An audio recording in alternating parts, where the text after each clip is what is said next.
and welcome to the Tavern Chat Podcast. I'm your host, Eric Tenkar, your bartender in the OSR, your main proprietor at the Tenkar's Tavern blog, Discord server, Mimi group, Facebook group, Twittering, Instagram, youtube.com/Eric Tenkar for live streams and additional material.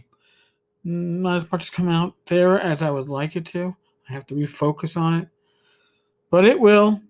I got my fingers in many different pies and juggling a few balls.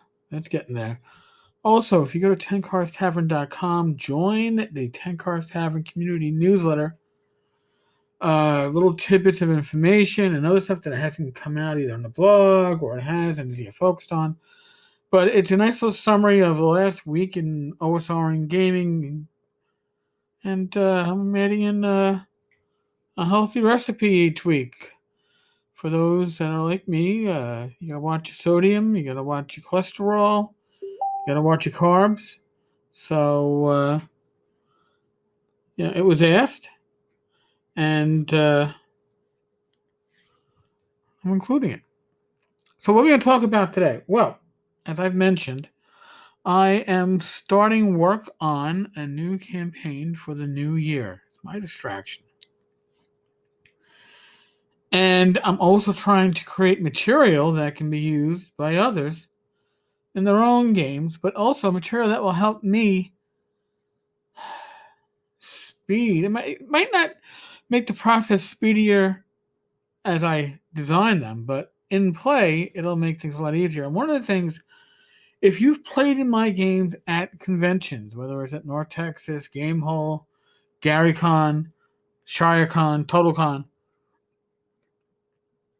you probably know I am not much for standard magic items. And the reason is, shit, man, magic should be special, right? You know what I mean? And I think that a lot of magic, especially something that's beneficial, should have some kind of a drawback, some kind of a balancing factor to it.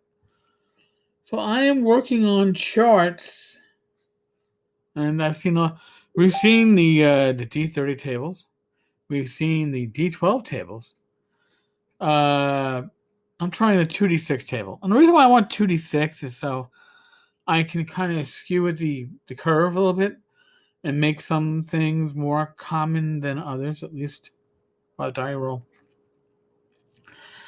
And first thing I'm working on is magical weapons. And yes, some will pretty much just be +1 sword. But the thing is, the chart that I'm working on doesn't even have the pluses on it, right? It's things like on a natural 20, opponent will be stunned for 1d3 rounds.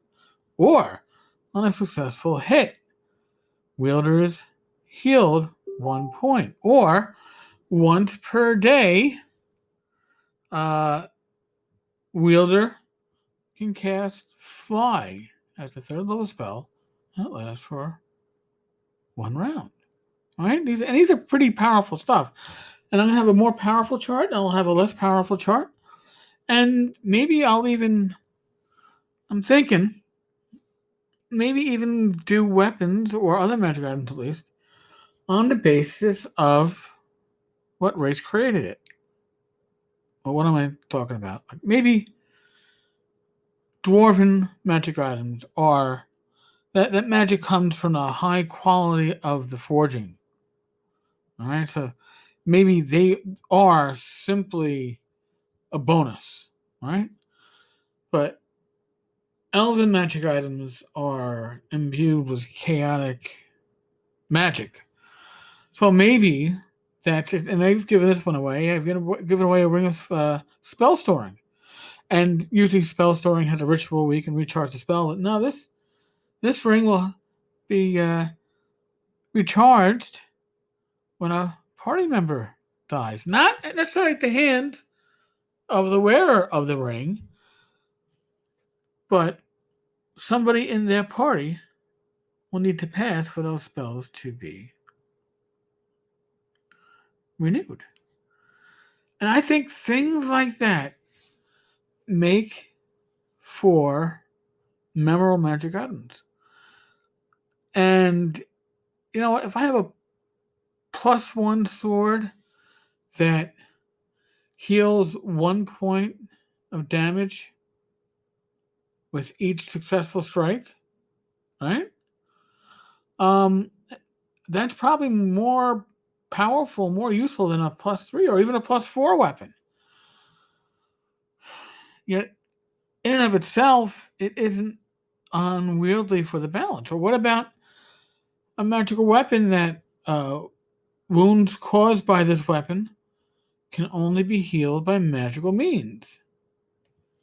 You know, and maybe magical means are only half effective. It makes these wounds they kind of fester. They don't cause additional damage, but they just don't heal, right? So yes,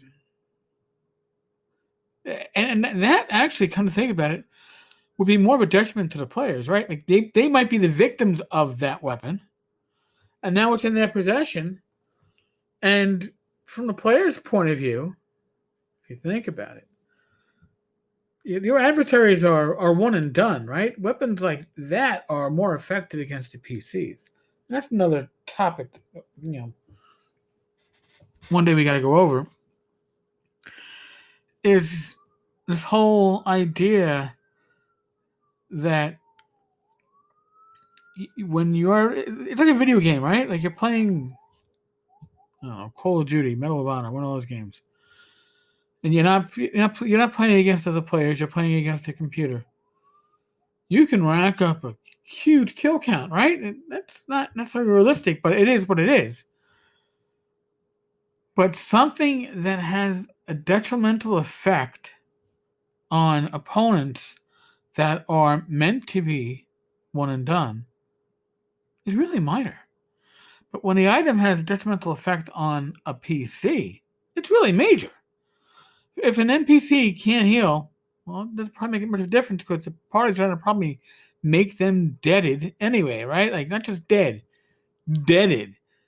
But so the fact that they can't heal maybe has some effect.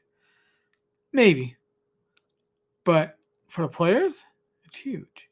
So that's what I'm going to be working on, in addition to everything else. But that's one of the things I've got my Remarkable 2 tablet, which is an electronic faux paper tablet that you can actually write.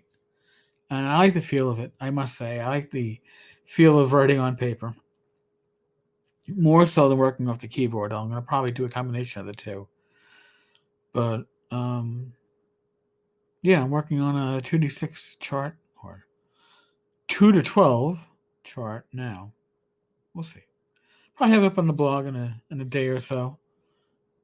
Because again, any of the content that I'm working on is like show up on the blog and probably later on show up in Torchlight. And again, the Torchlight idea, as Jeff and I have been talking about it, is to get 2 issues in the hopper ready to go before we even announce that we've got one ready. So I can't blame them. I'm working on it. Folks, we're in the midst of a pandemic. Please, please, please use your common sense. There's only one of you, right? If we lose you, you're not going to be replaced. I know we're all replaceable to some extent, but you, particularly you, are unique. So keep yourself, your loved ones, your family, your friends healthy and safe. Be safe, be well, God bless, roll those dice, and God willing, knock on wood, I'll talk with you all again tomorrow. Almost forgot. Holy shit. So for the Wednesday night live streams, Mike and I are lining up some guests. We've got 3 tentative guests already on the hook. And here's the thing. They reached out to us. We didn't reach out to them. I'm pretty impressed. So this should mean we should be getting more and more. If you would like to join us on Talking Crit and talk crit about the past week or so in gaming, drop Mike or myself an email or a PM on Facebook, and we'll figure it out. All right. I guess on that note, I'm out of here. Be good.